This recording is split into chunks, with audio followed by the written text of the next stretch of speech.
أعوذ بالله من الشيطان الرجيم. بسم الله الرحمن الرحيم. إخواني الأعزاء، بما أن الأشرطة ديال الدكتور الفايد جميعا نتكلم، يعني نسمعه يمدح فيها محمد شحرور ويقول بالضبط كما تسمعون، والله ما يقدروا عليه. كيحلف الدكتور الفايد بالله أن مشايخ وعلماء المسلمين ما يقدروش على محمد شحرور. بأن علاش؟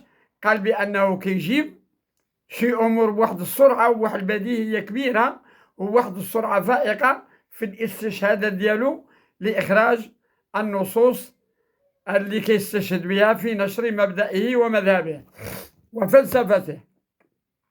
والدكتور الفايد كيحلف بالله، كيقول بأن علماء المسلمين ما يقدروش عليه.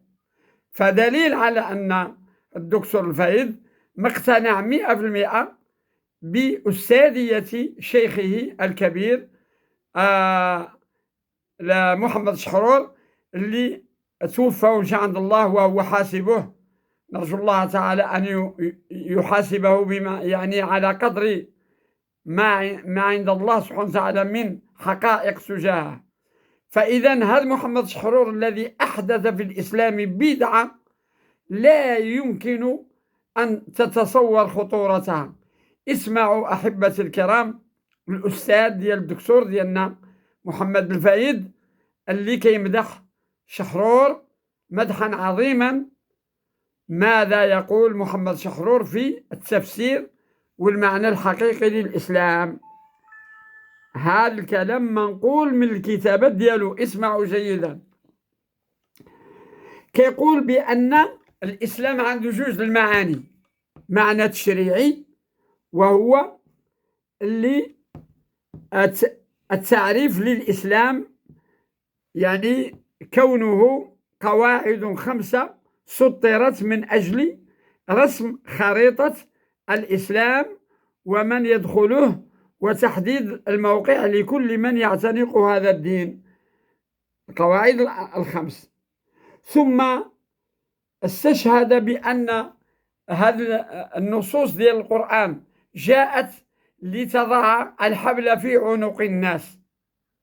عنق الناس كمثلا المرتاد وغيره، وأن الإسلام لا يسمح بالارتداد عنه، وأن من دخل في الإسلام فعليه بكذا وكذا. إذن قال بأن هذا المعنى الأول. أما المعنى الثاني اسمعوا جيدا.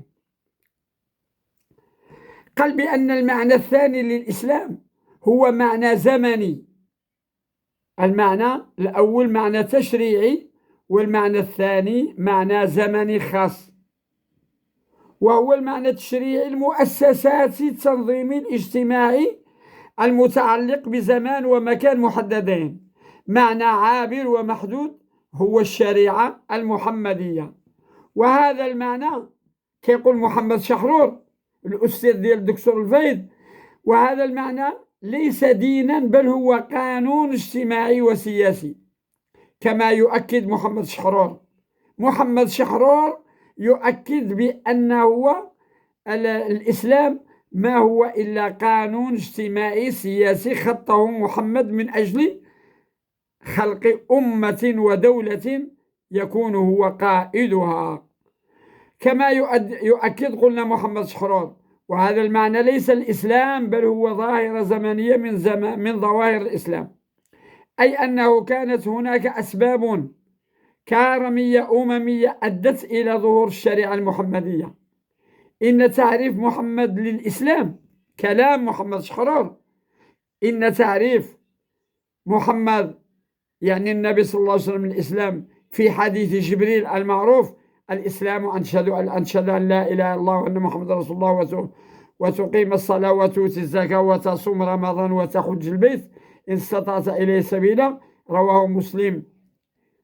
قال شحرور قال: هو في الحقيقة تعريف للطقوس والشرائع والأركان التي تميز المؤسسات الدينية المسماة بالإسلام عن غيرها، وهو في جانب منه تعريف قومي لأنه يمجد قائدا رمزا من الجماعة العرقية واللغوية العربية، ممثلا في شخص محمد ابن عبد الله.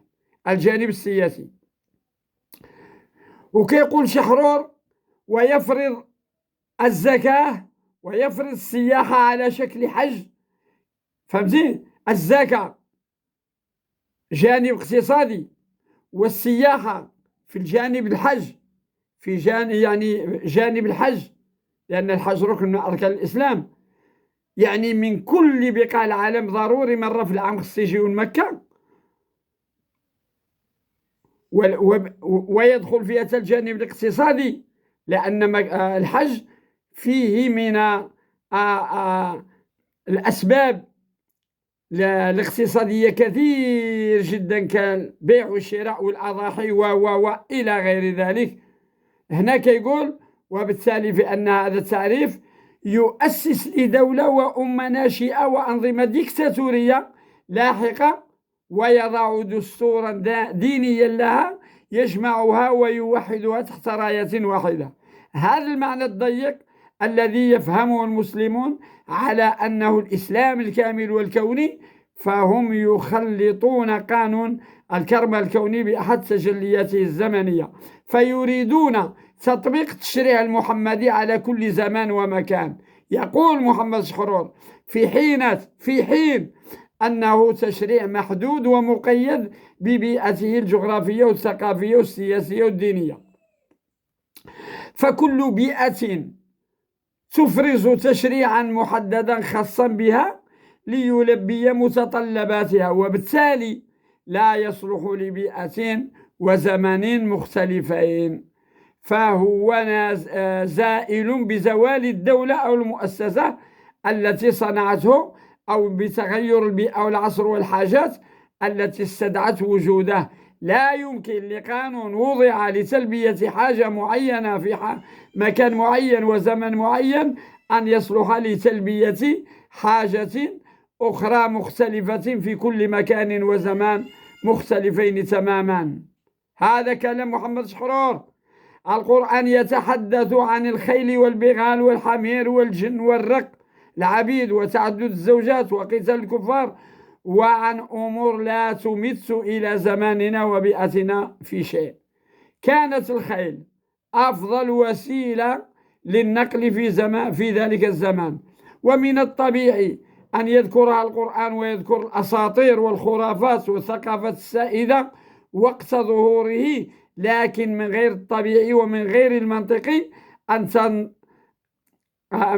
تطبيق هذا النص ذي الأفكار والثقافة البائدة على عصرنا ومجتمعاتنا وبيئاتنا وثقافتنا. وكل من يريد فعل ذلك فإنما ينقل نفسه إلى بيئة ذلك العصر. حتى قال الدكتور الفايد: إننا نعبد الأموات ونتعلق بالعصور البائدة الزائلة، ونحن نعيش في القرن 21. إذا كان القرآن، يقول محمد شحرور، فعلا يصلح كمصدر تشريع لعصرنا، فلماذا لا يصلح إذن أي نص ديني أو قانون قديم آخر؟ لماذا لا تصلح شريعة حمورابي وشرائع الأمم الغابرة وأديانها؟ ما الذي يميز شريعة محمد عن غيرها من الشرائع القديمة ليجعلها تصلح لكل زمان ومكان؟ ما يجمع جميع الشرائع والقوانين السابقة هو أنها انبثقت من عصرها ولم تنبثق من عصرنا، وبالتالي لا يمكن أن تصلح له. ما هذا التناقض؟ يقول محمد شحرور: لدى المسلمين يستعملون المنتجات المادية للحضارة المعاصرة، بينما يستعملون المنتجات الفكرية والإيديولوجية للقرون الوسطى. كيقول محمد شحرور: نستخدم احنا في العصر ديالنا الراهن منتجات الحضارة الحالية، ولكن بالنسبة للأفكار ديالنا باقين كنتعلقوا بالأفكار ديال القرآن والحديث والبخاري ومسلم والصحابة وما قاله محمد في القرآن الذي وضعه، لكأنه لا يؤمن بالقرآن. كيقول هو وضعه بمعنى مسطر ومخطوط. فحتى لا يكون هناك انفصام في الشخصية النفسية الجمعية الإسلامية، يجب على المسلمين هذا كلام شحرور، يجب على المسلمين أن يعودوا إلى أدوات عصر القرآن، وإما أن يلغوا القرآن كمنظم تشريعي لحياتهم. واحدة بزوج. هل سمعتم، يقول محمد شحرور، هل سمعتم أن طبيبا رجع إلى مؤلفات ابن سينا الطبية ليصف دواء لمريضه في القرن 21؟ إن الإنسان لا يتعلق بالماضي الغابر بمقدار ما ينسلخ عنه الآن أو عن الآن الحاضر، وإنه لا ينفصل عن الآن بمقدار ما يتصل بالكان، يعني بالماضي بالقرون الوسطى. وما ارتباط أغلب المسلمين بالقرآن، يقول محمد شحرور، إلا سبب في غربتهم عن هذا الزمان. إن واضع القرآن، هذا محمد شحرور ما كيقولش نزول القرآن، إن واضعي كأن القرآن موضوع من البشر. إن واضع القرآن والمؤمنين به في عصر ظهوره كانوا منسجمين مع حاضرهم ذاك الزمان وزمانهم أكثر بكثير من مسلم اليوم، لأنهم لم يأخذوا الكتب السابقة لعصرهم كما هي، بل استفادوا منها ليضعوا كتابا لهم مستمدا من واقعهم ومتناسقا مع مشاكلهم. فالحلول التي يطرحها القرآن لا يمكن أصلا بأي حال أن تصلح لزماننا. هذا كلام محمد شحرور السلفايد اللي كتحلف بالله كتقول العلماء ذا الزمان ما يقدروش على محمد شحرور. محمد شحرور كيقول فالحلول اللي كيطرحها القرآن لا يمكن أن تصلح بأي حال لزماننا وبيئتنا، لأن الحلول الصالحة يجب أن تنبثق من مكان ظهور المشكلات وزمانه. الناس اللي مقولبين، والناس اللي مدهشرين، والناس اللي مقلوبة لهم البصائر ديالهم، وكيسمعوا الدكتور الفايد كيحلف على العلماء كيقول لهم ما تقدروش على محمد شحرور. هذه عقيدته. حنا جبدنا لكم اللب من الثقافة ديالو، من المدخرات ديالو، وقمنا ببحث دقيق من أجل تنوير الرأي العام بمن هو محمد شحرور. إذن لاحظوا كيف أن الحلول التي اقترحها القرآن، يقول شحرور، انبثقت من بيئة مكة والمدينة ولها جذور عميقة في زمن القرآن ومكانه. كانت الآية توضع، يعني اسمع سيدي، كانت الآية توضع عندما تحصل المشكلة، يعني الآية كتكتب واحد ديناميكية كبيرة بحلول أو بظهور المشاكل التي تناسبها. وقد عانى معاصر القرآن بما سمي أسباب النزول لقناعتهم بأن لا معنى لنص مجرد من سياقه. فإذا نجح واضع القرآن في إيجاد بعض الحلول لمشكلاتهم انطلاقا من بيئتهم التي نشأت فيها المشكلات، فإن المسلمين المعاصرين لما فشلوا في استنباط حلول من بيئتهم وعصرهم لجأوا إلى استيراد حلول من زمن لم يعد له وجود، ومن بيئة لا علاقة لها ببيئتهم، أو ربما لأنهم آمنوا بأن في القرآن القديم حلولا تعلقوا بها فأعاقهم ذلك عن استخراج الحلول من بيئتهم الجديدة. وهذا هو الكلام بالضبط اللي كيقول الدكتور الفايد، بأننا تعلقنا بالأموات ونأخذ ديننا عن الأموات واستنباطاتنا من الأموات، ونبحث عن حلول مجتمع القرن 21 من عند الأموات، من عند المذاهب الأربعة والصحابة والتابعين وغيرهم والبخاري ومسلم.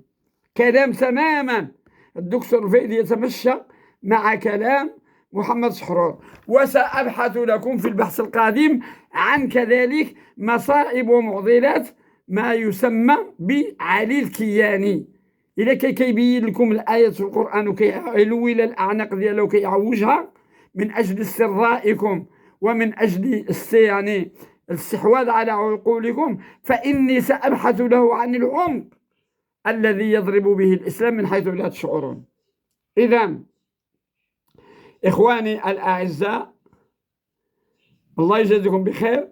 هذه نبذة من عقيدة وعقلية وثقافة محمد شحرور، الذي كان يحرف القرآن والآية عن مواضعها ويظهر للناس إسلاما آخر بعيد عن الإسلام الحقيقي الذي جاء به النبي صلى الله عليه وسلم.